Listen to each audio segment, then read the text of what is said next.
for making time. This is quite important because most of us know that Monday is a holiday and it's actually a weekend. So there are personal sacrifices that you've actually made to be here today. Actually, I do recall that about 3 or so years ago, in Tato, at one of my speech, I think I was doing an opening speech or a keynote speech. I was talking about the changing energy landscape that we are seeing in the globe and here. At the same time, no one actually envisaged that where we were coming from is at the heart and the midst of COVID, with a number of challenges, and rightfully so, we've all gone through mental wellness, mental challenges, as well as our families. We've lost a number of friends and families. So I do appreciate that we all come here in the midst of uncertainty. But at the same time, the world is giving us hope. We are seeing a number of people starting to look up to say, what does the future look like? And today we'll be talking about a very important topic, which is about the energy landscape and its changes and the opportunities that it actually provides to women. So I'm going to just start with a few thought-provoking comments first, and I'm not going to get into the details of what hydrogen is all about and its potential because we've got experts to talk to us about that. But I just want to talk about the realities of life. And the other day, I was actually at one of the sessions with the women dialoguing about the challenges we are seeing, which in the Women in Energy that we have, a platform, we call it, how do we then unblock and ensure that the funnel that we're seeing, we're going to break that, a number of headwinds that women are facing. But something came to my mind to say, we're all mothers. All of the men that we're all complaining about are our sons, our brothers. At some stage, we have raised them and we've nurtured them. And as we nurture them, what are the values and what do we teach them to be? So I do recognize that most of them have inherited our male colleagues who are here today to celebrate with us because they're really excited to ensure that we can forge as women and be successful. But I thought I should just start first with one of the phenomenal women that I respect, Michelle Obama, on her quote, and I'll share some thoughts afterwards. Don't ever underestimate the importance you can make, the importance you can have, because history has shown us that courage can be contagious and hope can take on a life of its own. So I'm bringing this because we're coming into a world where, as women, we continue to be minorities. Last night I had an opportunity to be in a session and dinner with a number of colleagues, most of them global colleagues. I was the only woman around the table, and I provocatively asked to say, colleagues, I'm feeling lonely, and had the courage to say that it is very lonely in this room. Where's the female talent? How do we pull those people? How do we pull our talent over? And they all said, no, actually, we have all of the statistics. A third of our executive team is women. And then I look around the table and I said, we're not a third in this room. And I'm trying to say this because it's quite important that we utilize this opportunity with our best panel that has come here to share the thoughts, to say, with the changes that are happening in the world, whether it's around digitalization, whether it's around the climate change, what are the opportunities that women are being afforded, and how do we make sure that we have that courage to start breaking the barriers that we have actually seen and the headwinds that we've seen, and some of those assumptions that we're making. How do we become courageous to make sure that we can challenge the status quo? And as part of that, we then become part of the solutions going forward. What are the values and systems that we raise our sons with? How do we make sure that they actually understand the value that we bring as individuals, as a diverse team, to be able to shape this? So I want to leave you on this panel with that and just say today, with the topic that we'll be talking about in terms of green hydrogen, it opens up exceptional opportunities for the country and for the region as well, because I don't want you to think just South Africa, think really in terms of regional and global. There are export opportunities. There are opportunities for us to be able to repurpose, to revitalize, and reposition a number of our assets. This requires different skill sets. There's a lot of opportunities that requires innovation. We can incubate industries. So where can you play in terms of that? But I know that at times when we are on this panel, we focus only most of the time on Q&A in terms of the panel itself.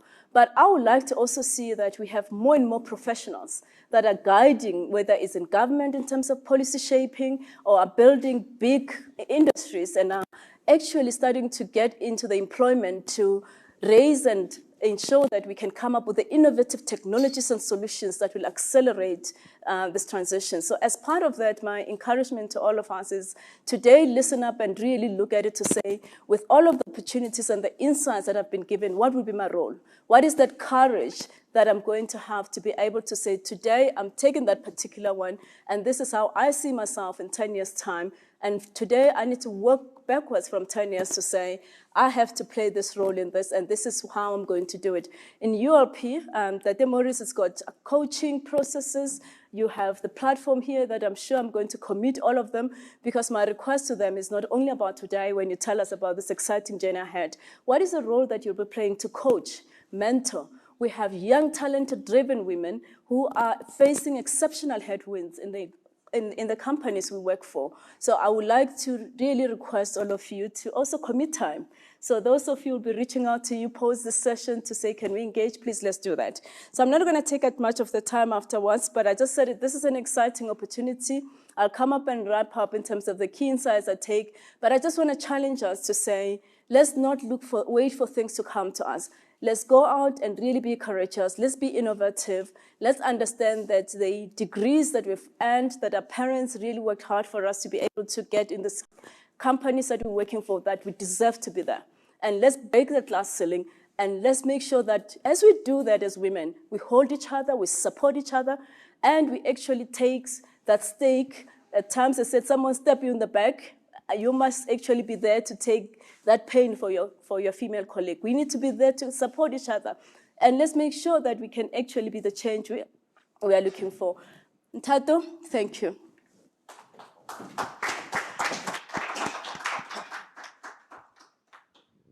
Thank you, Priscilla, for those opening remarks for us.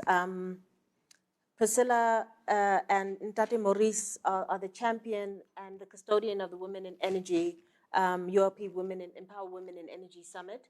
Today we're having a think tank, and we're using today to talk about a topic that is top of mind from a policy perspective in South Africa, which is the hydrogen economy and opportunities in the hydrogen economy.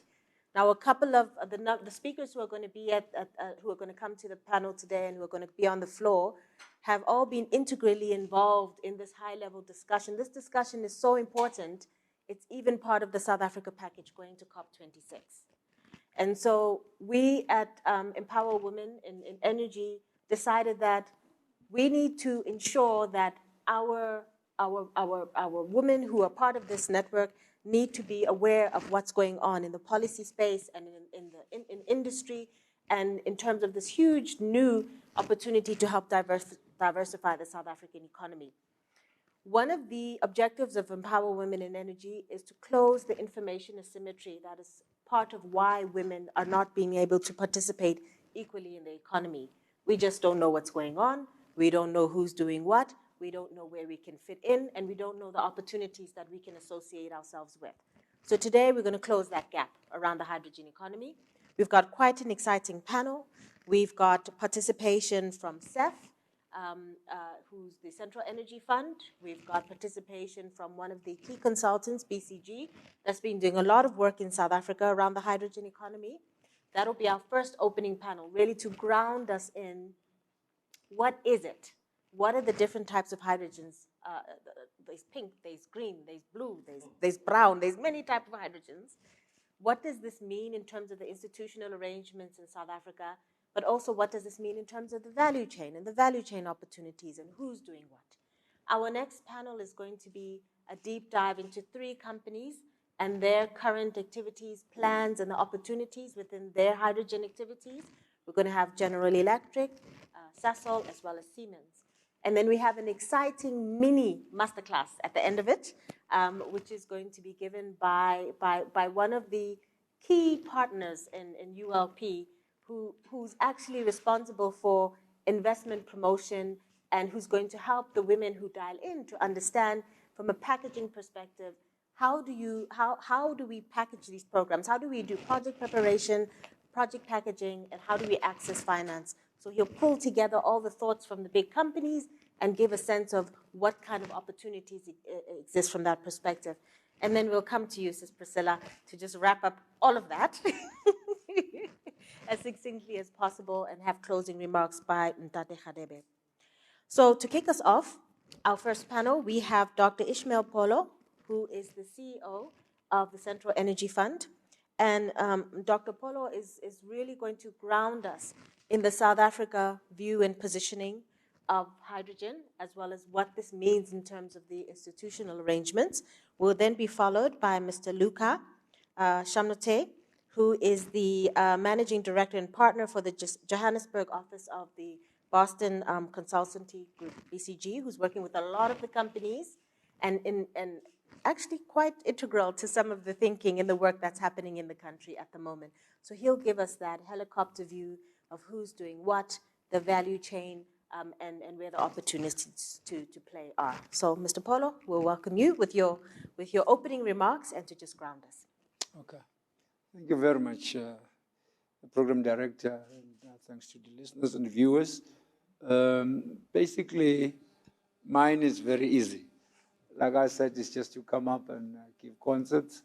It's Hydrogen 101, if you would like, and then the rest of the panel will do the difficult work. I think I'll start off with the definition, a broad definition of the ecosystem as it stands. As you would know, that you'd have an element of natural resources, and from a natural resources point of view, us as a group of companies, we have a mining company wherein we are looking at diversification there.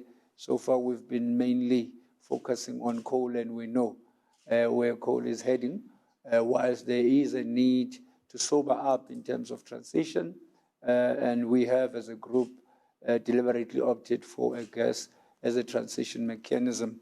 But we do have the mining wing, and in it, we're saying that there are elements of minerals that are applicable in this industry as well. Even as we move to net zero, we have rare earth and BGM type of metals that are going to be applicable in that, and therefore there is a hope and a very critical role to be played by our mining community.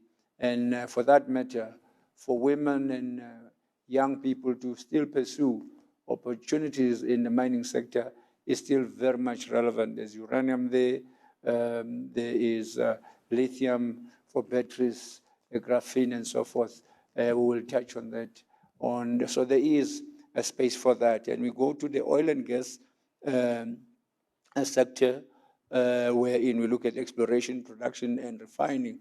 When it comes to that, again, you would know that we have a Petro SA under our wing, wherein we aim to recapitalize and basically look at growing our nameplate into that, because we believe in refining as a country. Whilst the rest of the country is looking other way, we know the importance of refining.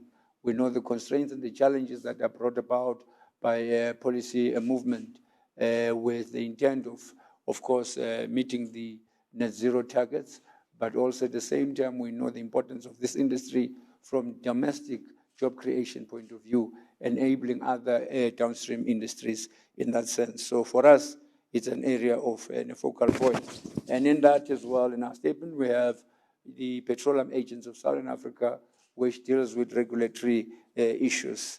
And again, you go then to the transportation and the storage side of the value chain. We also know in that space that we are having the strategic fuel fund from an infrastructure storage point of view, and I guess from a gas transportation point of view. And we have electricity through the electricity, the energy projects development. We are focusing mainly on renewables. And most people don't like us when we say we were the first ones to enable things like your wind farms. We incubated those when it was not a common thing. So we are having a play in that sense, and we've been in the PV space as well as renewables played. We also were amongst the first in that to invest in that. So we believe very much in this new energy space, but again with emphasis, we've got to act responsibly by not destroying our own economy in rushing without some form of a very well thought through transition. And for us, what would keep us in balance and in check, and to ensure a less destructive from an economic point of view, a transition, we will use gas, and hence we are investing in that space heavily. And lastly, there's an area, I think, from an ecosystem, when you look in the value chain, that is being ignored, is that one of research and development. We live in a knowledge economy.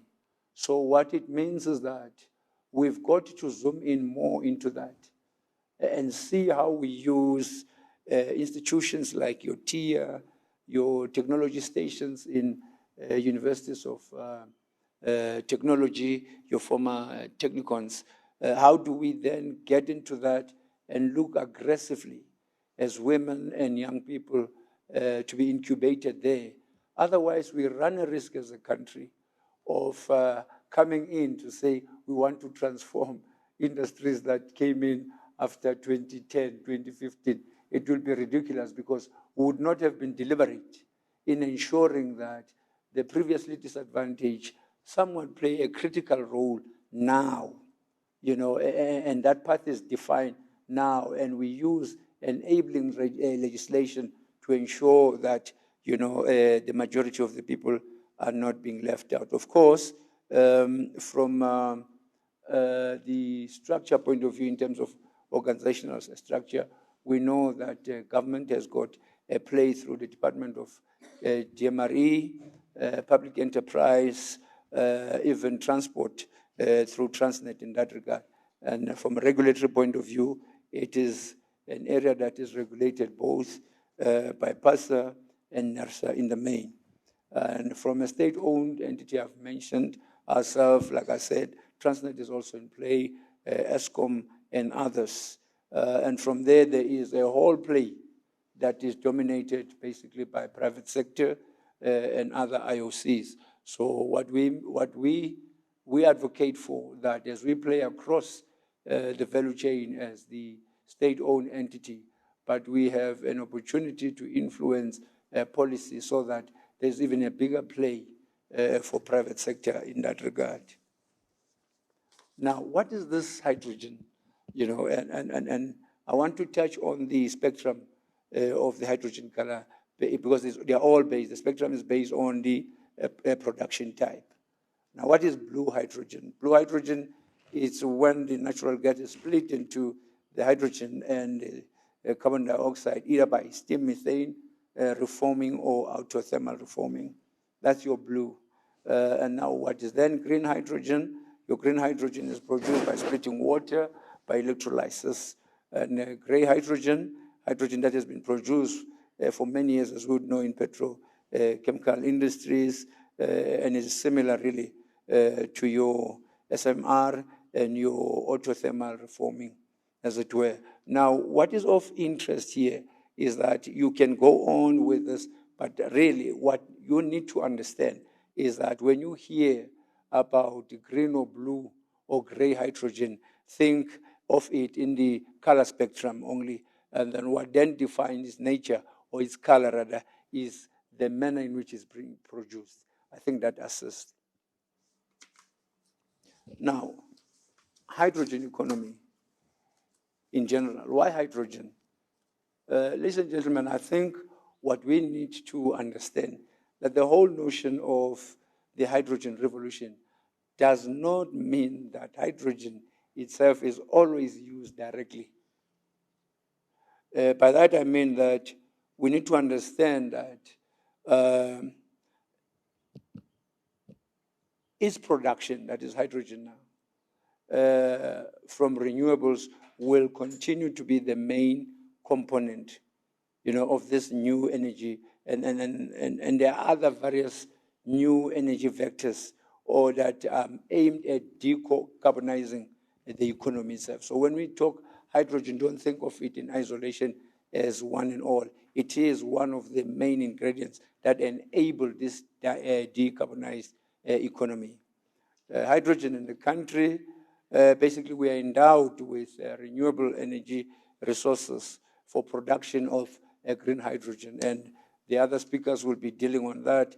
But green hydrogen opportunity is critical for our country to achieve the net zero economy.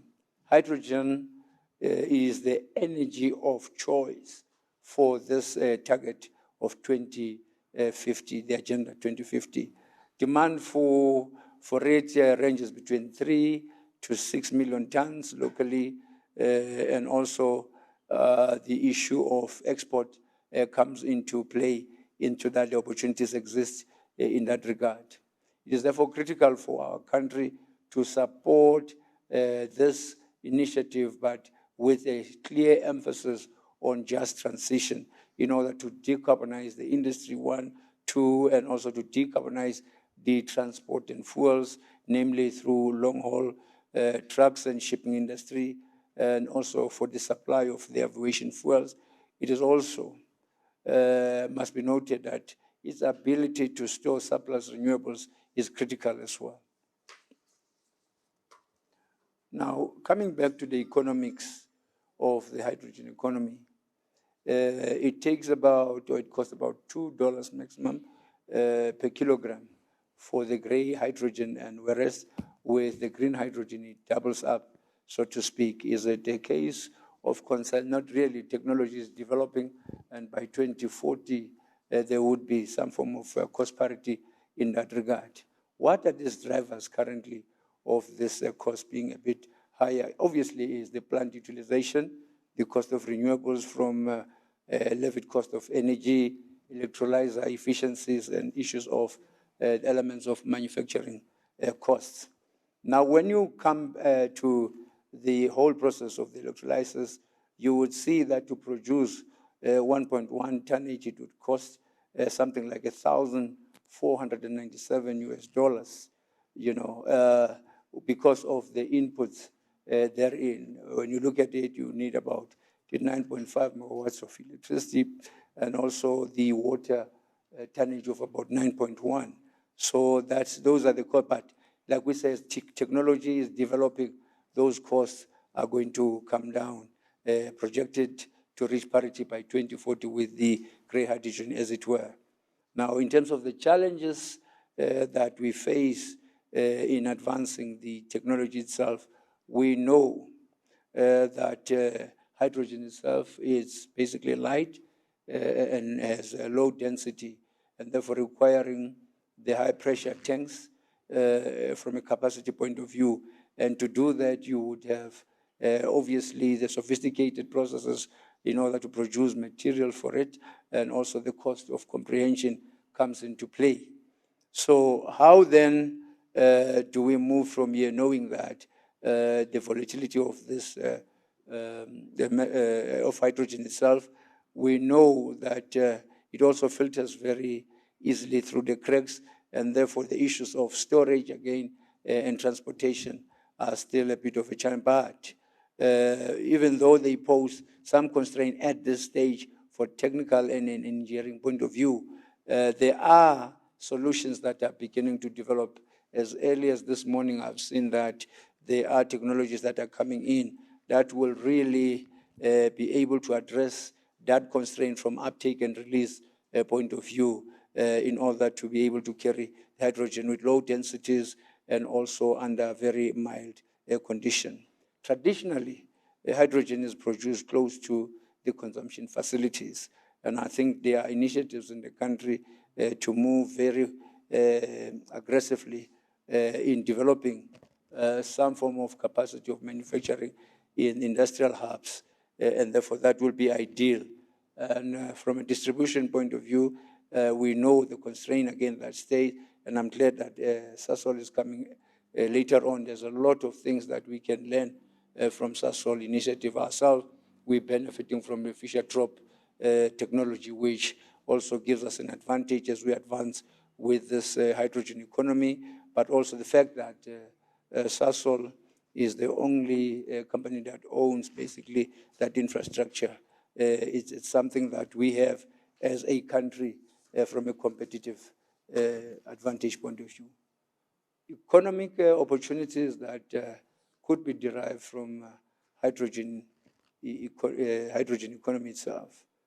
There are obviously new industries that with multiple economic opportunities that are coming up with this opportunity. Hence, I was saying we need to be deliberate with our initiatives and definition of play, because it's very easy again to have it as the pie in the sky, this concept, without understanding to say that you as an individual, how when you live here, go and pursue opportunities in that. And that's what we need to understand. And we know that it's a high-tech, knowledge-based type of intervention. Hence my emphasis to say we need to really stand back and zoom in on the R&D and say, what is it that is being done in that space, and how do we use that component to incubate SMMEs in order for them to play a much more meaningful role, and therefore open some form of policy discussions again for quotas for women, youth, and people living with disabilities, so that we are deliberate in our response in that regard. The economic opportunities leading industry players must consider, like I say, this element of incubation. Otherwise, we have a problem. Why is it that we have to push for the participation of women, youth, and people with disability? They form the majority of the population. And now, when you look around the country, there's something that is disturbing, whereby you see infrastructure being destroyed and all that. Now, when you get deeper to it, there could be a sense that we don't own this thing. Other people are owning these things. So we've got to even begin with education at that level to say, these are our things, but then begin to see that visible participation of women, of youth, and people with disability, because in so doing, there is that social contract that people, they know this is our infrastructure and therefore our wealth that needs to be protected. There needs to be support of manufacturing of virtual pipelines with specialized tanks and consumables. And in that regard, again, the element of incubating these entities or entrepreneurs from elements of or initiatives like your TIA through University of Technology, your TVET colleges, wherein that skills base is developed for a better participation, a meaningful participation in this space. Otherwise, we have a situation, and I'm critical of the way BE has evolved. You know, I'm sure that we've got very bitter billionaires who are just billionaires on paper, but when you look at it, it's really they're indebted, and the chances of them getting or deriving value from that, it's zilch over time, and therein calls in again a challenge of, I would say, policy intervention to say, what are these transaction advisors doing, and who is holding them accountable? Because they structured these deals, and when you look at them, black people are not benefiting in that sense, and what needs to be done, because then it's counterproductive, and therefore we have to start now so that we don't repeat the same mistakes. The risk of it, like I say, you have a citizenry that does not care of this infrastructure because there could be a sense that we actually don't own these things. Other people do, and that's a wrong mentality on its own. But it also begins by addressing the issues of ownership. The current research and application, as it were, it would suggest that there are good initiatives from government side in terms of incubation, with DSI doing quite a stunning job through their HESA initiative. In that regard, the intention of that is basically to create, of HESA initiative, is to create wealth, jobs, and IPR through the introduction or initiation of new high technology industries based on minerals found in the country, especially the PGM family. I would encourage really this forum to invite DSI in that regard, so that you could understand their good work they are doing. A lot of their work is also published but also the current HASA system is based at the University of Western Cape, and it aims really to create local capacity and knowledge that will lead to the development of value-add products in the platinum economy space. HASA system has completed the conversion of a fleet scooters to be powered by hydrogen fuels range extenders for the South African Post Office. For an example, it's a more practical, again, intervention of that. How do we then begin to identify opportunities there as women organizations and youth formation? You can only do so if you understand really what are the opportunities that are presented by this. And HASA, in my view, there is also a catalyst initiative at the UCT, which is aimed at combining or balancing your commercial and your academic development from a hydrogen point of view. I think they are doing a stunning job. I think it's something that must be scaled up such that you have a number of universities, of TVET. I think for me, there is also a limitation. I don't know why South African business is not taking this initiative aggressively of venture capital. And I think in that regard, Stellenbosch is doing well, but that's an only area. But throughout the country, you don't see that. The problem is that suppose you would get such an opportunity, your constraints still remain, that your funding mechanism in this country is project-based, okay, and therefore based on equity contribution. Most of the previously disadvantaged people, they don't have businesses with a very strong balance sheet. So it means that they'll be perpetually excluded unless, there is this culture and almost a practice of supporting innovation. And we know there is no way that it can be supported unless there is this culture of venture capital, which is very thin from a funding point of view in the country in general.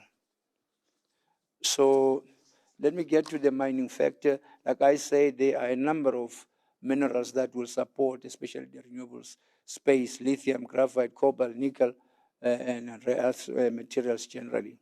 And also, let's not leave the uranium as one of the elements therein that will help us with pink hydrogen, as you indicated earlier on. I think that's the point I'm trying to emphasize.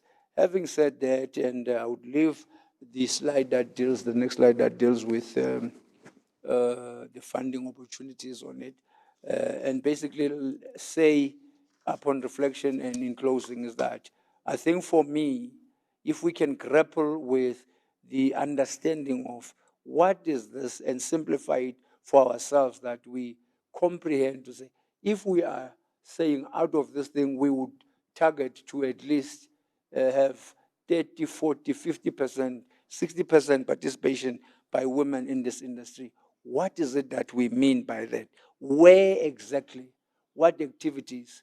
And for me, it starts by understanding that space of R&D because it's still really in development, and target those institutions that have started, and then try and move with that to push for that through other TVET colleges and University of Technology, because in so doing, you are able to spread then the capacity to incubate more and more of SMMEs, particularly those that are supporting are women-owned and youth-owned, and also owned by the people with disability.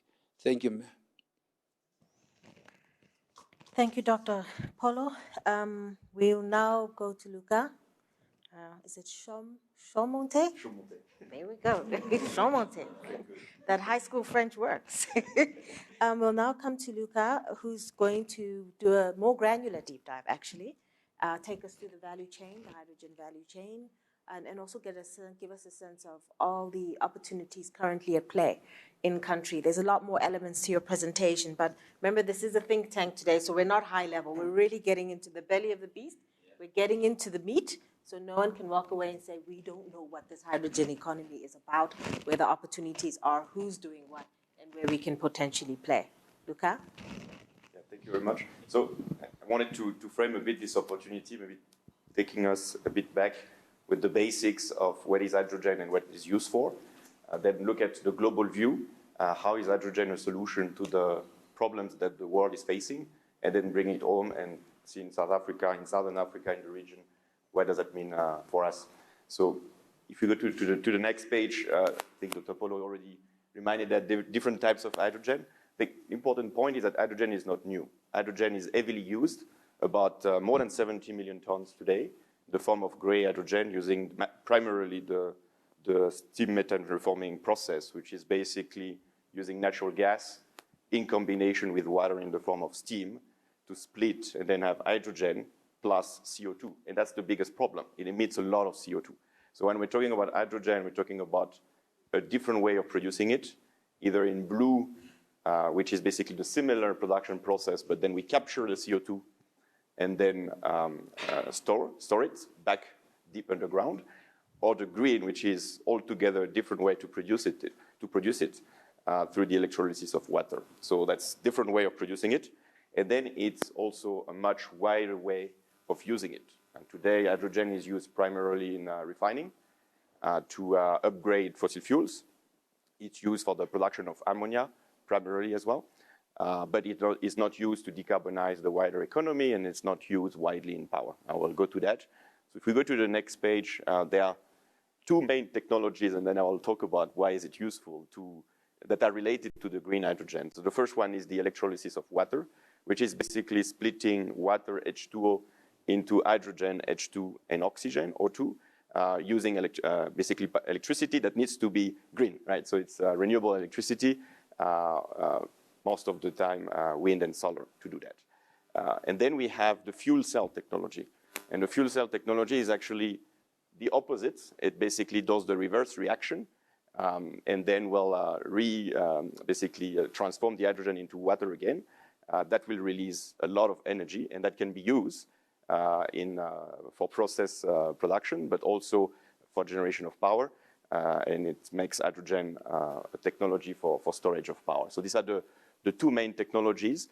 Now, if we go to the next page, just wanted to do a bit of chemistry, and I will not go through all the use cases of how hydrogen is used, but I just wanted to give those two examples, ammonia and steel, right? So the way ammonia is produced today, basically two big, I would say, chemical processes. The first one is the steel methane reforming, as I mentioned, so transforming natural gas and steam, so water, into hydrogen and CO2, which is highly emitting, and then combining the hydrogen and the nitrogen to produce the ammonia, which is NH3, used primarily for fertilization, but used as well in transportation and will be increasingly used in transportation in the future.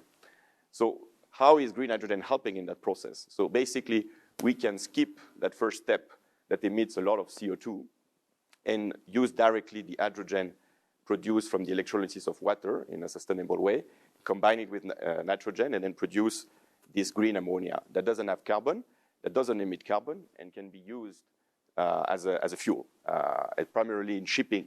This is where we see it playing the major role in the future. So that's how it is a solution in ammonia. The same logic applies to enriching fossil fuels. So when we want to create octane-rich fuels, we need to add hydrogen to molecules of carbon that have less hydrogen. So we can use the same steam methane reforming. We can skip, the steam methane reforming process and also bring in green hydrogen into the process as well. If we move to steel, the steel in the mining industry is coming from the ground in the form of iron ore, which is iron oxide. So it's a combination of iron, the metal, and oxygen into a molecule of iron oxide. So the current process today is basically the process that's happening in the blast furnace, where we inject at very high temperature coal, so basically atoms of carbon, and then the coal will capture the oxygen from the iron oxide and isolate the iron. And then we will have, as a result, you can see in the equation here, iron plus CO2. That process heavily emitting in terms of CO2. With green hydrogen, instead of injecting carbon into that process, we can inject hydrogen. And it's the hydrogen that will capture the oxygen from the iron oxide. And what we will emit is going to be water instead of CO2. So we see how the hydrogen is a fantastic technology to green the steel. Issue is that that process is a lot more expensive. We'll talk about it. So there are some issues in scaling it up in early stages. But from a chemistry perspective, it is a fantastic solution. If you go to the next page and we expand a bit from an overall application perspective, so we see that hydrogen can help decarbonize significantly the industry.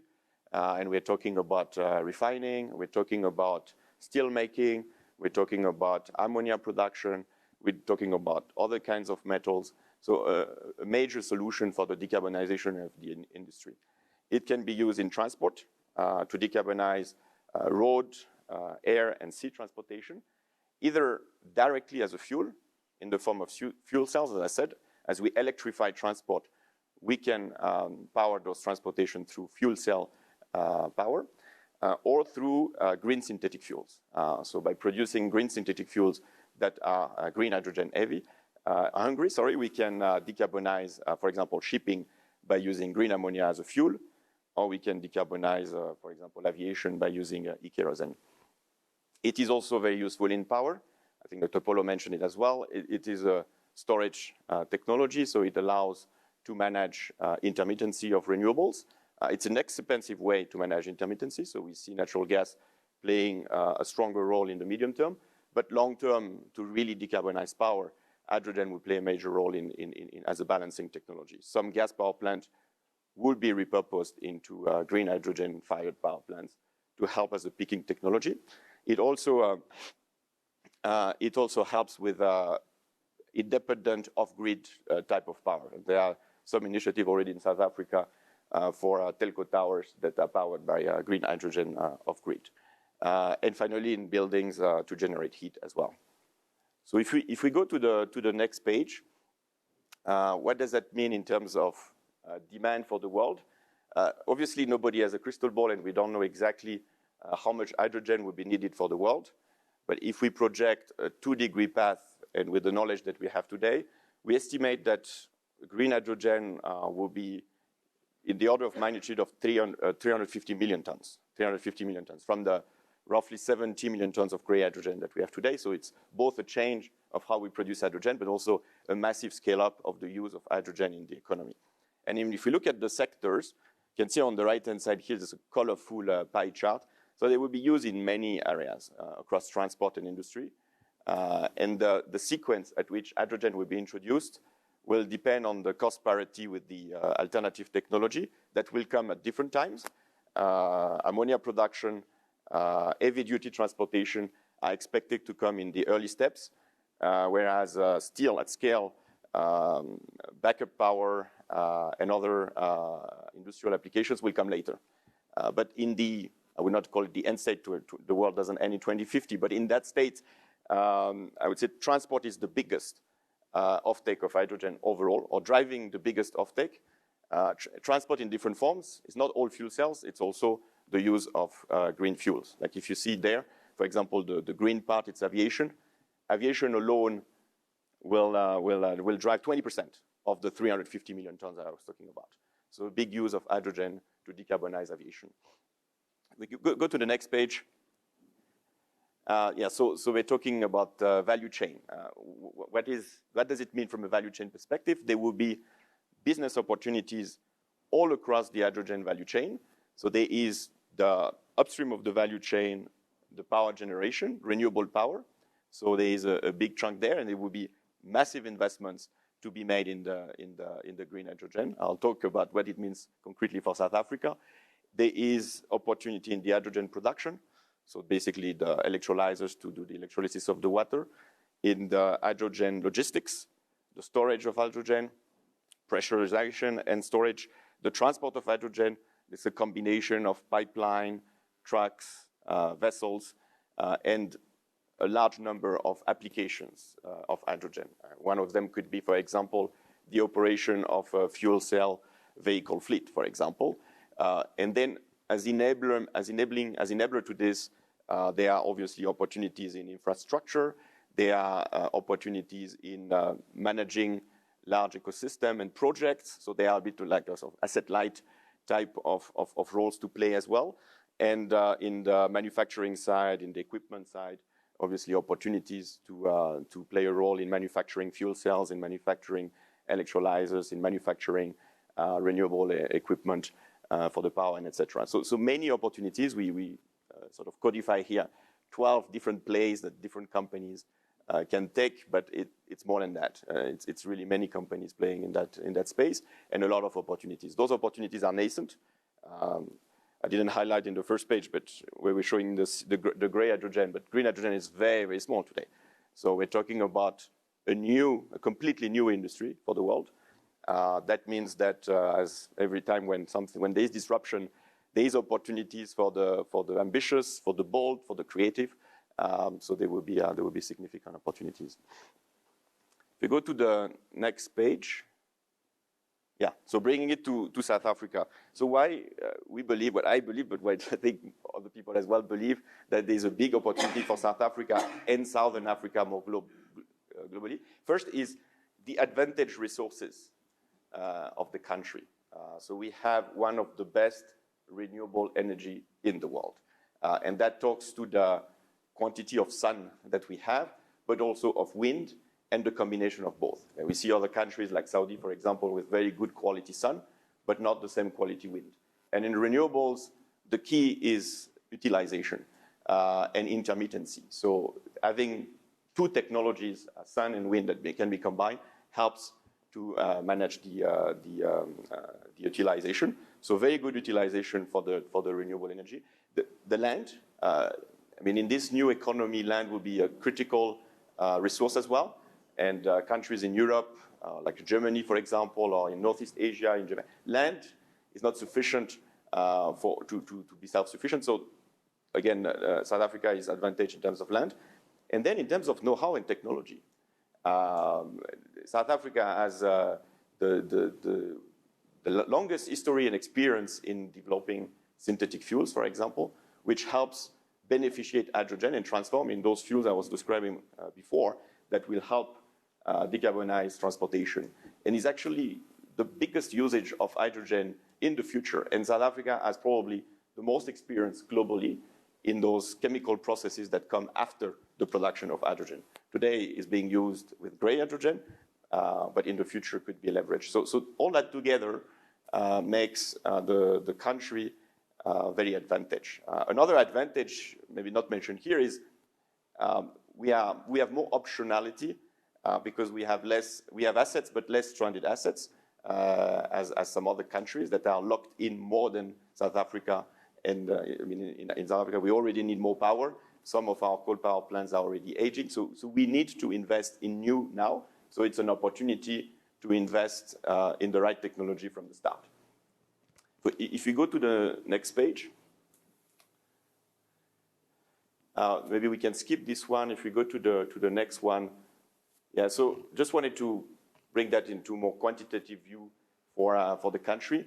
We estimate, based on the use cases that we see in South Africa and the potential that we see for South Africa to take a significant share in import markets, that there is an opportunity for around 6 million tons of green hydrogen produced in South Africa. So this spreads across industrial applications, mobility applications, at a later stage, power applications, and will be spread in the country into different hubs, as well as different freight corridors when it comes to heavy-duty transportation. And then if we go to the next page, because I found useful to translate that into what kind of capacities we're talking about. 6 million tons of hydrogen means 130 gigawatts of power production. So that is 3 times the entire Eskom fleet of coal power plants, just for the hydrogen, not to power the rest of the economy. We're talking about 54 gigaliter of water. That's about 20% of the water that Eskom consumes today. So it's big, and this water will have to come from desalination plants. And I mean, the positive thing of actually on this is consuming water, so that can be seen as negative, but the positive thing is the cost of water in the hydrogen production is a tiny portion of it.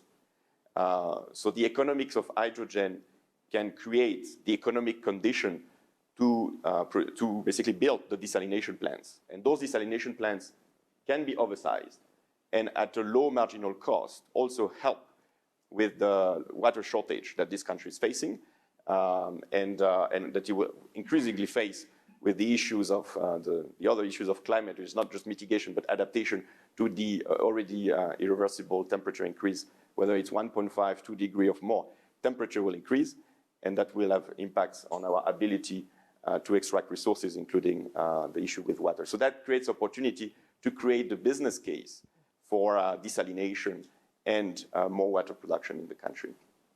So if you go to the next page, I'm going to be done soon. So the job opportunity. We haven't estimated yet the full job opportunity that this 6 million ton hydrogen economy could represent. But just looking at the power part of it, and within power, just looking at the captive jobs, meaning the jobs that need to be here, because we're talking about building up infrastructure, we're talking about maintaining that infrastructure, we're talking already about 1.8 million jobs, that alone. A lot more can be captured if we are playing a role in the manufacturing of all the components, if we are playing a role in the downstream applications, because obviously there is opportunity to export hydrogen and export green ammonia. But if we can transform this green hydrogen in synthetic fuels locally, if we can transform this hydrogen in green steel locally, that's a lot better than exporting it elsewhere to produce those things elsewhere. So that could create a lot more jobs. So we think the potential is extremely high, but obviously the ability to capture that potential will depend a lot on ability to orchestrate the ecosystem, plan very proactively how we do this, and incentivization. And the incentivization will be a combination of local and global instruments, because as we see, the economics are not working in the short term. So one needs to bridge that gap through policy instruments as well as financial instruments. So if we go to the next page, I think that talks to this. Yeah, so there are a number of tools, instruments, institutions that help bridge that economic gap that there is between the green hydrogen and the alternatives to the green hydrogen. I don't know if you saw, but the US just announced a policy package of $700 billion. So there are big announcements being made. This will not come, obviously, all out of the pocket of the government. That is not possible. So there will need to be international cooperation as well in this. But it's very important to be aware that the hydrogen economy needs a stimulus in early stage and mechanisms to close the financial gap. And this is the way it is working everywhere else. Eventually, hydrogen, like everything else, will be paid by consumers and be financed by commercial banks and equity as everything else. But in the ramp-up phase, there needs to be an incentivization. And some of those incentives can come from the negative incentives put on carbon tax, for example, on heavy emitting industries as an example. I just wanted to note as well, because some people are skeptical about, is hydrogen economical, will it work? When we think about hydrogen, think steel, for example. The cost of green steel is about 50% more than the traditional steel. So one can think, okay, this is impossible. But now when we start looking at the products in which the steel goes, let's say a car, steel is less than 5% of the cost of a car. And when we look at an entire car, making it net zero, and we did the study, could be done with about 2% cost increase. So now, when we have those numbers in mind, and when we think about some other customer preferences for some options that one can take for a car, and what the regulation can do, the scale-up of the hydrogen doesn't feel as unrealistic as it looks when we look at just the impact on the cost of the raw material or the input material. And now, I think next page, to conclude, yeah, so what is critical to capture this opportunity? So there are a few things. The most important one is coordinated action. If this is different players working in isolation and trying to build things, it is not going to succeed. Why? Because you need an optimized ecosystem to be cost competitive overall across the value chain. Meaning for South Africa to be competitive against other countries, Australia, Saudi, and others that are going to play a role in the hydrogen economy globally, we need to have an optimized ecosystem. And to have an optimized ecosystem, you need to plan for it. You need to have a view of what are the optimal hubs in the country. You need to have a view what are the optimal production archetypes. Where do we locate the renewable power? Where do we locate the electrolyzers versus the centers of demand? Is it better to pipe hydrogen or to wheel electrons? What gives you the best economics? What is the optimal scale? So those things need to be thought through and planned ahead. If we do it in a disorganized way, we will end up with a system that is not competitive globally. So that is very important. And we need, obviously, to manage these partnerships. There are partnerships between CEF and Sasol. There are partnerships between different companies, between government and private sector. I think those partnerships are very important so that the key players in the ecosystem shape that industry together. Thank you. Okay, thank you. Thank you, Luca. Quite a bit came out. We're going to take a break after this session so just people can absorb all the engineering and technical speak. But I mean, I think this is quite an interesting area because essentially what we're talking about is a new play that South Africa is going to have to, as you keep saying, orchestrate itself around in order to be globally competitive. So I have a few questions. We do have people who've dialed in online, so we'll post some of the questions that come through the online platforms as well. I'm going to start with you, Dr. Polo. You spoke about opportunities and incubation, and you were very resolute to say we have to be using the R&D, FET, TVET space to be doing the incubation, and you gave examples such as the scooters that have been incubated for the post office, and then opportunities such as hydrogen stations. So this will be quite a fundamental shift for the R&D and FET space. I wanted to ask, in relation to the role that you see from that incubation perspective, what are the sort of things that South Africa is going to have to do in rethinking its R&D and FET space to prepare itself for this particular industry from an incubation perspective? So there's a few nuggets there. A few people are starting to do stuff. There's a few things happening at UCT. DSI is doing a few things, but from my understanding, the scale and the level of orchestration here means a completely new ecosystem around the R&D and FET space. So what are your thoughts around that? Yeah, thanks for that question. I think my emphasis of the role of SMME getting closer to that R&D space through incubation of those institutions of higher learning. It is for this very reason that, as you saw from the presentation, it's a highly technical and engineering space. So unless you do that, you risk basically creating a sense of despondency to somebody who is not in that space. So who would say that this is not for me? I don't even want to start. And that's where we make a mistake, because we are going to lose on that social pack agreement of wanting the citizens to have a sense of ownership of their own economy, of their own country. So how do you then do it? You go to those centers, and they are there. Like I said, TIA is doing a good job. DSI is doing a good job there. It's a question of scaling that so that every TVET college, every former University of Technology has got that basically capacitated. And there have been investments in that regard, again, through TIA and DSI, wherein they established what you call technology stations, wherein as an entrepreneur, you could want to say, I want to play a space in the materials development. I want to play a space, basically coming in to beneficiate locally. And therefore, through the expertise that they have and the technology they have, and where it needs to be that the further investment be made, it gets to be made so that when you come with that idea, they are able to basically help you with conceptualizing, designing it, and producing it, and therefore getting to a space whereby you then push for a commercialization part of it. Hence, I was saying, it becomes therefore important for the South African business in general to begin to adopt this culture of venture capital so that innovation is funded. There is good initiative, and government is doing well. If you look at the tax incentive from R&D, which is not aimed for state-owned and government-owned, by the way.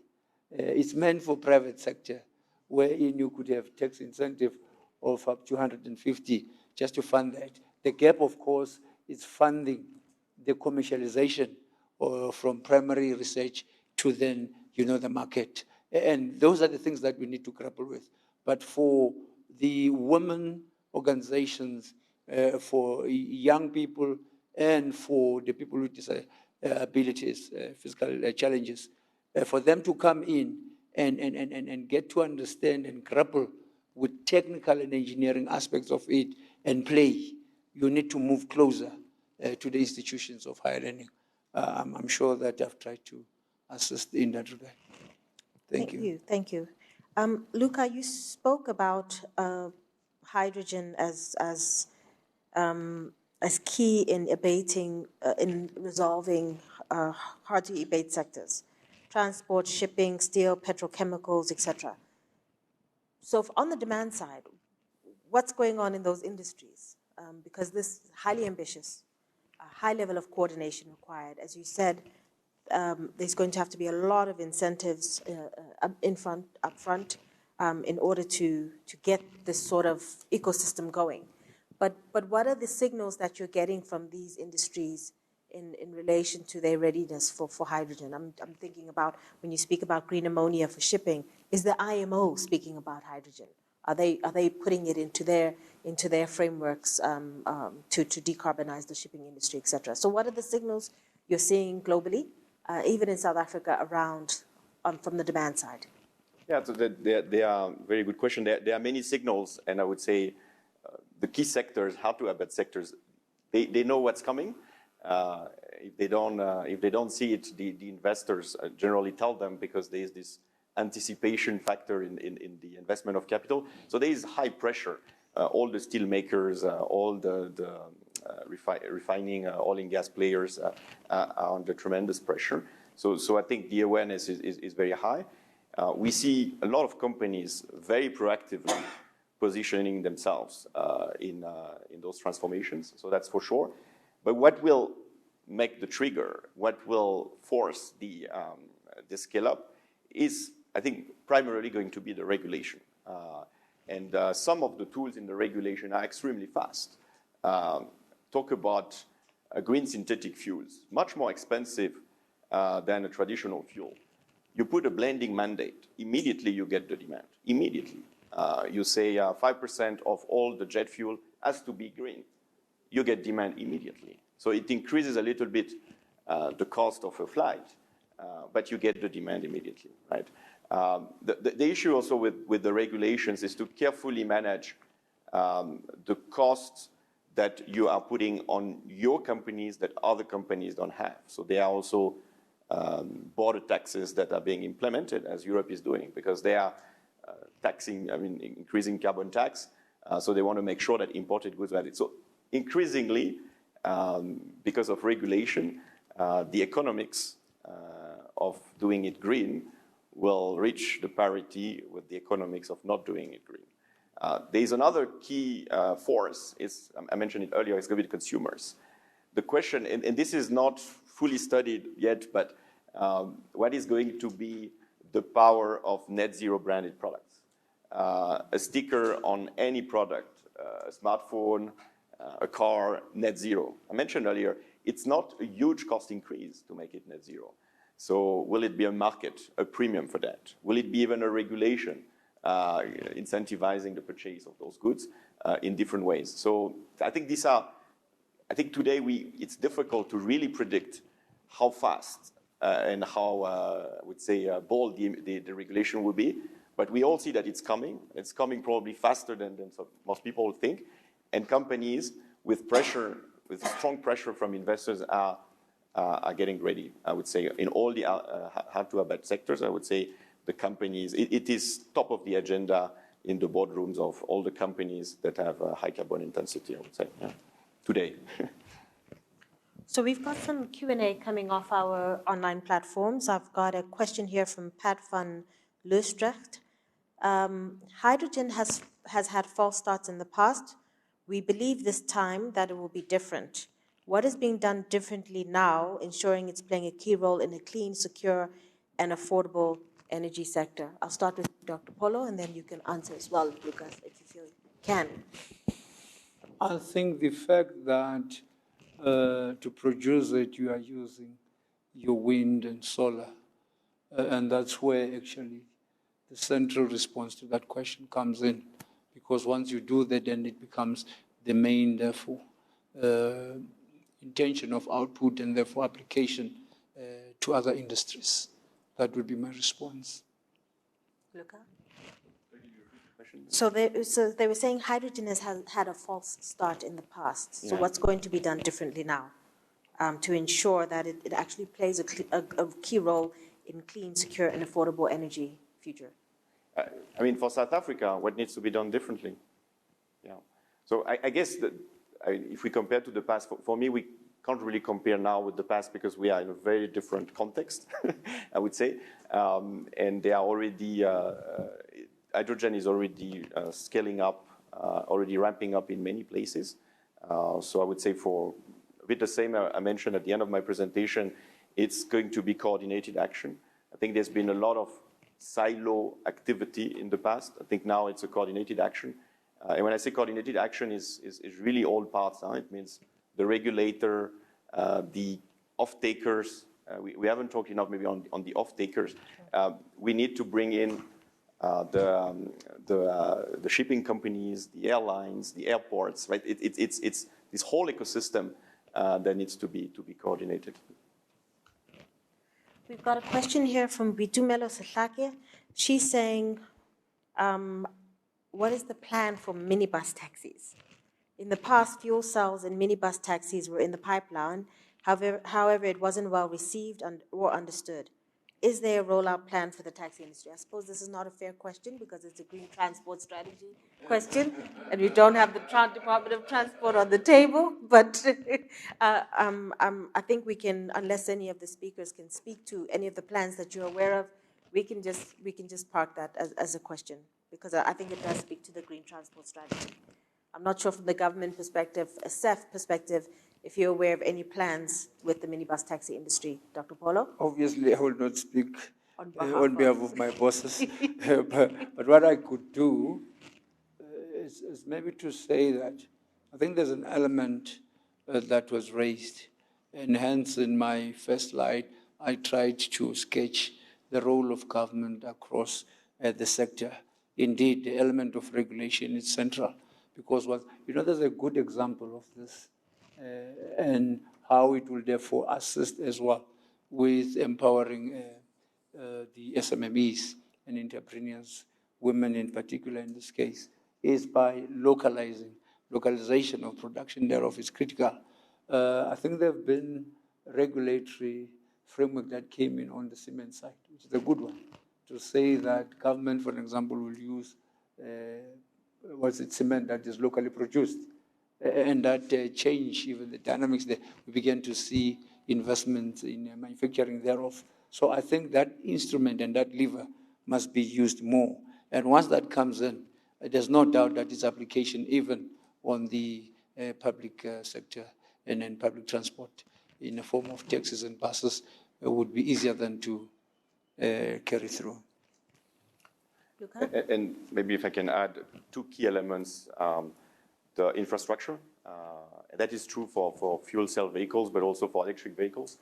And it's easier on specific corridors where the vehicles just stay in that corridor because you can localize, target that specific infrastructure. But if you're talking about vehicles that go all across the country, unless you have an infrastructure in place, the case for changing the technology is complicated. And the financing. The financing at individual purchaser, because when we do this analysis, we see from a total cost of ownership, the extra cost at purchasing the new vehicle can be compensated by the savings, in, especially for the electric vehicles, in using a much cheaper fuel, which is electricity. But that financial sort of cash flow profile is not optimal for individuals who don't have the means. So the financing, how do we help the purchase of the new asset? I'm going to come to the floor in the room because we do have quite a few people, and I see some enthusiastic hands going up. A couple of years ago, there was a conversion of taxis to LPG. And back to Luca's problem, the taxi industry was willing to run their taxis on gas, but then there was no infrastructure. So the issue of infrastructure is actually very important. And I think the willingness and the pilot that was done showed that there was actually economic benefit for the taxi industry, and also there was also an environmental benefit because the emissions from the LPG-driven taxis were low. So I think once we have technologies and we have infrastructure, because you need to refuel, I'm sure the taxi industry could be converted, and of course the financing thereof. Thanks, Sister Magazi. I think this speaks to the issue of orchestration, planning, coordination of all of the enablers to make sure that the ecosystem works. I'm going to come to you, Sis Priscilla. Sorry, I'm going to be a bit provocative to the panel because they're men. I love them. I think, first of all, thanks for just simplifying this complex and topic. And it seems to me that, as you mentioned several times, both of you in different languages, that there has to be deliberate efforts. I just want to know from a private sector perspective, and what are you doing to ensure that we are bringing in more and more women into the sector, because we are marginalized and we are left behind. So we can go and look at opportunities, and when you put a tender forward, they want an experience. When you're applying for a job, they want an experience. But when you go for an interview, lots of headwinds and biases. So what do we need to do to really break this and ensure that we can bring more and more women to play in the space? I'm going to hand over to you. I'll start with you, Luca. It is the Women in Energy think tank, after all. Yes. And it is an excellent question. And I don't know if the answer to this are very different in this new economy that is hydrogen than it is in other parts of the economy that is not hydrogen. I think we need, but I would say the opportunity that we have there, it's new. So in a way, there is no status quo yet. But I think it's extremely critical that we don't replicate the status quo that we have in other places, meaning all the best practices in driving inclusion, diversity, in the investment, in the employment equity have to be applied from the very start. And that is putting a gender lens in directing investments, a gender lens in the employment. And I can maybe share separately that we've done a lot of work on what it takes to drive gender diversity and inclusion. But I think it's good to prioritize that new sector because precisely it is so-called greenfield in a way, so that we can implement all the best practices from the start. So that would be my first answer on this one. Okay. Dr. Polo? Yeah, I think I do hear your heartbeat, Priscilla. For me, I think as individual leaders, we need to be held accountable and responsible. It should be something that is on our scorecards, and we've got to be deliberate with it. It's unfortunate that even after some of the policy framework has been developed, Sometimes it's us who make it impossible or even turn a blind eye to say, for as long as there's no pressure, we will not. And I think we are doing the country a disservice. And hence I'm saying, honestly, we need to get to the bottom of these reasons why are citizens not caring about their infrastructure. There is that sense of disconnect that, there's no ownership. This thing is not ours. And it starts at this level because with reflection as well. When you come in, indeed, you did a good reflection to say, I see all men here. And that's a fundamental question. And therefore, it's a question that needs to be asked continuously. And even our license sometimes to be in such forums. We need to start there as introduction to say how many of our executives are women, for an example, and things like that, so that this thing becomes part of the fabric of leadership in that. I think we need to be held to account in that regard, so that there is movement for it. But for as long as it's some policy issue, they will come with very brilliant excuses of why it's not being done. Until I know, for me to be able to relate well with my stakeholders, this is central, and therefore I need to account on this, and I need to be seen to be doing something with this anomaly. And therefore, issues of quotas are there. There's policy framework in that regard. But for some reason, because there's not enough pressure. And this issue about, I think, us as business, when it comes to this thing, we are quick to raise the issue of not being competitive and all that. We forget that there's also a currency or a license for us to operate in this country. And I think we need to be much more deliberate in addressing this. And as leaders, there's no longer a room for us to create excuses. We don't have a reason not to, quite frankly. Thank you. So, says Priscilla, it's in nobody's performance contract, it's in nobody's ABP. No one has ever gotten fired. Yeah. For not ensuring that women are not integrated into the economy and value chain. And I think until those accountability systems are in place, then it will continue to be a discussion, pretty much. Dr. Maurice. Very much. Can you hear me? Yes, you can. Thank you very much for this wonderful, very informative session. Thank you. One comment and then one question. Just following up on Priscilla, because I really also was passionate as her to ensure that these little children of ours enter this economy, because the old one left them behind, our little daughters, and it's very important. So maybe one of the suggestions, thinking back how we actually, probably 20 years ago, to get black people just entering the old oil industry, was the very deliberate intention of first making sure we just take power through organizations like AMF and fight as much as we can. So you got to fight. There's just no doubt. Nobody gives away power freely.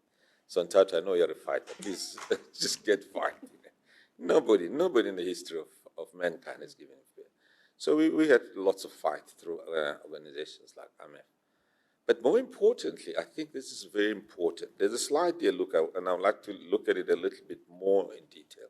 I remember we used to draw value chains of each of them in great detail.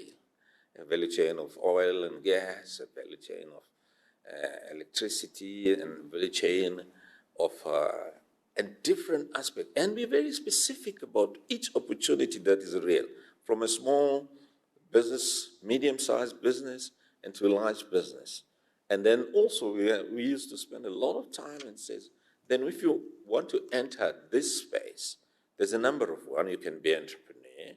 Secondly, you can be just a professional, or you can be a service provider, or you can be an executive like myself and Priscilla, people like that who choose that route. And this, in that way, you actually create a number of pathways on this new hydrogen economy. And we need, and Tato and the team, we need to be very deliberate about unpacking to that level of detail. And then popularize it throughout the whole country. And that's very important, especially among women is very important. That's a comment. The question I have for you, Luca, it's also a question I'm grappling with. You're talking about somebody needs to coordinate the silo initiatives all over. I was sitting here and I'm thinking of an orchestra. An orchestra is somebody who's playing trampoline, somebody's violin, somebody's playing guitar, somebody's playing a little flute. But there's one person who's called a choir master who stands there and conducts this massive orchestra and produce harmonic music. The question is, who is this big choir master that's going to coordinate all these initiatives you've spoken about to really produce a harmonic music that will make us to really achieve what we want to achieve in terms of this hydrogen economy? Thank you. Thanks, Ndati Maurice. I can see you, Luca, have some response to that. So Without being too directive about how South Africa drives its own agenda. From a French person, that is. Yeah. I'll disappoint you, Maurice. I cannot name the conductor. I cannot name the conductor because and this is an excellent and complex, very complex question, because we are talking about a world that requires more and more cooperation, orchestration, and at the same time, a world that is moving from being very vertical to being a lot more horizontal, meaning that the power, the decision-making, more into decentralized ecosystem than in vertically, vertical value chain, vertical chains of commands and things like this. So that makes the question even more relevant and more complex. So when I say there is need to be a coordination, that doesn't necessarily mean there need to be a centralized leadership of all of this. Example is, for example, if we try to bring it to hydrogen, what it could mean for South Africa, we're talking about more an integrated and coordinated plan that is not owned by one, but that is owned by multiple. And we're talking here about coalitions, cooperations, energy council, things like this that bring in, but the risk obviously is to exclude critical elements, so we need to make sure that those are inclusive enough to bring everybody together, but eventually get long-term clarity. Because the risk with this decentralized, sort of increasingly decentralized economy is that we lose a sense of planning. And those countries who can plan long ahead, like China, will win over everybody else if we lose that capacity to plan, capacity to look into the future, see what will be the shortages of raw materials, what will be the critical resources, what are the optimized sort of setups for infrastructure and all of that. If we don't look into the long term and think about what is best in the long term, we're going to do the wrong things. We're going to invest in the wrong infrastructures. We're not going to size our ports properly. We're not going to do anything right. So we need the long-term view. We need the planning, but we should not wait for a leader to bring everybody together. It has to be more like a bottom-up, decentralized coalition. And I believe in platforms. And those platforms, and this is a new skill to learn, companies need to be more extrovert. Government needs to be more extrovert and learn how to work in coalitions and drive planning in coalitions. This is the main, it doesn't answer all aspects of it. We would have to go deeper into this topic to really, but it's really, I think, the direction to make it work. I'm not sure if you have any input on that, Dr. Polo, as we go into our wrap-up. Yeah, I think the question is a critical one. And we are where we are because of failing to define that question. And I think naturally we would move and say government for start. That's why there is even that planning unit there. I think the thinking was there, but where there is a disjuncture or rather a gap is we haven't mastered how do we bring in that part with the various stakeholders such as this. So where it becomes easier for you to coordinate with such to say there's a gap here, How do we close it and define it? Challenge with us again. I think it goes back to what I was lamenting all about. There is a sense of lack of patriotism to us as South Africans, let's be honest. That's why we would destroy our own infrastructure if there's slightest provocation, you know. And the net impact of it is that when, say, a solution comes from outside, by outside I mean even if it means it's a direct foreign investment, if it is not responding to my local need, it's really not assisting me. You know, I cannot have a situation, if I may paint a scenario of a company, say, comes in to say, I've got funding for you for renewables, as an example. Fine, good enough. But I will not produce from your country. It's not competitive. I would need a guarantee from Treasury of this investment, and it becomes the South African banks that fund it. So what you are coming in to capture my market, almost without terms. So you're converting the country to a country of consumers only, and you create value elsewhere in terms of beneficiation. And that's where the instruments of policy come in. And I think we need to be deliberate. We have got a problem in this country of unemployment, of low economic development, and we need solutions that will also help us address this thing. Now, the other problem, because of this lack of patriotism, is that we are not really a homogeneous country. When there are problems, we are very quick, some of us, to say, no, we are emigrating. We throw the tantrum and, nothing works here.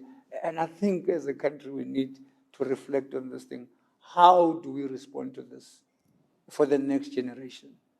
What is it that we are not getting right? Issues of corruption, yes, let's deal with them. But we cannot, therefore, give up on ourselves because of this thing. Because what happens is that any other person then takes advantage of us, because we are so chaotic and we are not well coordinated. Our plans are not well defined. So what a nice play for whoever wants to come and just extract value and leave no value in return in the country. I think those are things that we need a deep reflection. And for me, if you go to the New Development Plan?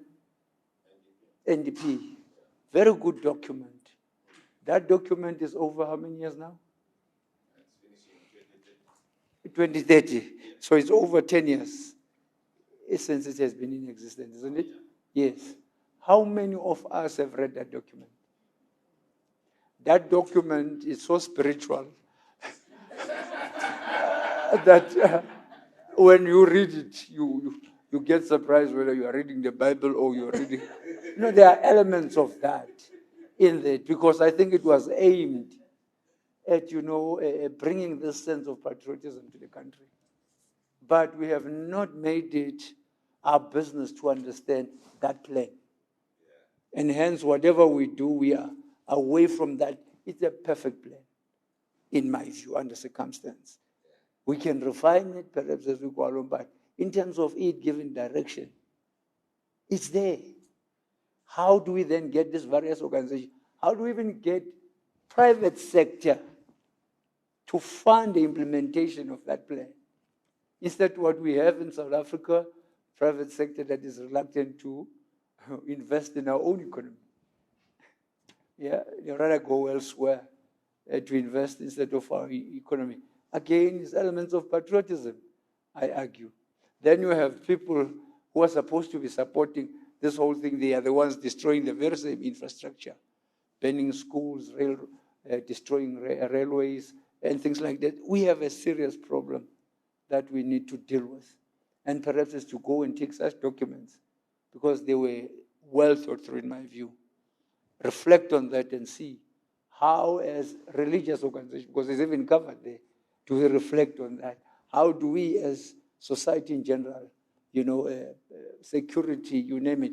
All other aspects of our society are touched there. How do we make these documents living documents as various organizations and individuals? And that, for me, is the gap, because what we're going to do, we're going to create this perception that we don't have a plan. Go and develop a new one. Leave it to gather dust for the next 50 years and lament the same thing. We don't have, there is a plan. How do we begin to internalize the content and apply it? For me, it's a challenge. And that's what we need to be grappling with. Thank you. Thank you. We have a few more questions, but I'm conscious that we are coming to the end of the panel. So I'm going to ask, how many, is it 2 people from the floor or 1 person? 1 person for the floor. You can just give the closing question from the floor. Yeah. So there's an article that came around about 2018 that indicated that the traffic for internet would actually is actually going to switch from normal laptops to mobile phones. And in the year, they estimated in the year 2023, people are going to spend around about 6.3 billion hours looking at their cell phones. So, and if you look at the trend, because of the COVID, that has actually happened. A lot of people are actually spending more time on their devices. There's something called screen time.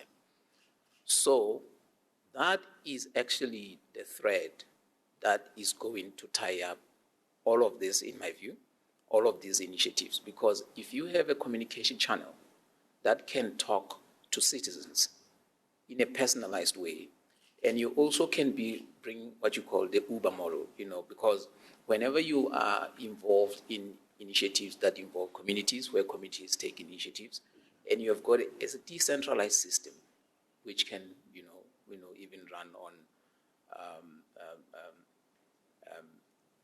some system that is not controlled by anyone. You are able then to get people to be involved, because in their own personal space, on their own devices, they can be able to access all these opportunities. You can be able to translate the messages, which is actually the document that we need to read, into media, like videos explaining what actually the document is about. And by so doing, you are able to touch a lot of people. So, but what I've realized is our government is not so much interested in the software. I think software is the solution, because if you look at who's the richest man in the world, I mean, there are companies out there that will tell you, established in 1801. But here is a guy, in 5 years, he becomes the richest guy in the world. And what is his business? Facebook, software. Why is our government not investing in software? There are no initiatives like that. And even if there is very little, especially in the mobile application development. If you go to the Innovation Hub, back in Pretoria there, they've got a very small room dedicated to mobile application development. And you find that there's like 5 or 6 young people trying to do something there. And there is not enough investment in that space. Yet, software can produce the richest people in the world. Mark Zuckerberg, Jeff Bezos. They all run their business on software, including Bill Gates. What is his business? Software. But nobody really puts interest in that. And when you look at the mobile technology, that's what allows us to ride a taxi. So the communication channel is there. Thank you very much. Thank you. I think we've come to the end of our first panel. I would like to thank you, Dr. Polo, as well as you, Mr. Shomonte. Very provocative and I think very insightful about the grand plan and what is possible and the future orientation and the opportunities and the potential. It clearly raises a lot of points. One is that as South Africa, we are well positioned to play. We've got all the ingredients, but the ability to optimize the orchestration is what it's going to boil down to. And And we've heard words such as planning coalition. We've spoken about inclusion in value chains, but also the importance of managing inclusion in a way that we're also de-risking our investments and our opportunities. So what's clear to me is that there's a tension point in this discussion. The tension point is between global, local, centralized, decentralized, orchestrate, siloed, and these are the tensions that are going to have to be navigated effectively. Now, I think that speaks to the maturity of our democracy, about our ability to manage and navigate tensions. So essentially what I'm seeing is that this is a grand plan or a grand opportunity that is going to have to rely on our maturity as a democratic country to navigate it. I'd like to close off with one comment that we got from the floor, and it's from Pat. She says, if you want to know where the world is going, follow women. And I think this and so this brings us back to the point I think Priscilla was making. This is, while we are using this as an opportunity to be informed, to understand, and to have the conversation, you're still leaders in your respective organizations, and you still have a responsibility in your leadership team, in your technical teams, in your boards, to ensure that you have that diversity of thinking and planning, to ensure that we've got the full integration of women and disadvantaged groups. I mean, I'm a beneficiary of that. I used to sit on the SAPIA, Petroleum Industry Association, as an alternative board governor, because these two people sitting in front of us instituted a policy that all CEOs must bring a woman to the table. And so it's that level of deliberate, if you want to ensure that women are participating in the decision-making at the table, and part of the deliberations to ensure that we can have optimized orchestration. So on that basis, I'd like to thank you for making it out on a Saturday morning. Today is Halloween. That's not why we scheduled it today. But please enjoy the rest of your Saturday. And if we have any comments or questions that come from our community, we will direct them to you accordingly. We've been given a task, which is unpack these value chains in granularity, understand who can play where, SMMEs, big businesses, academics, and all the different typologies, I think, of women that are part of our community, so that we can be clear and we can put a clear map of this is what the hydrogen economy can bring, this is where you can play, and I think that would be the basis of more structured conversations about the gaps and the enablers for our community. But on that basis, thank you very much.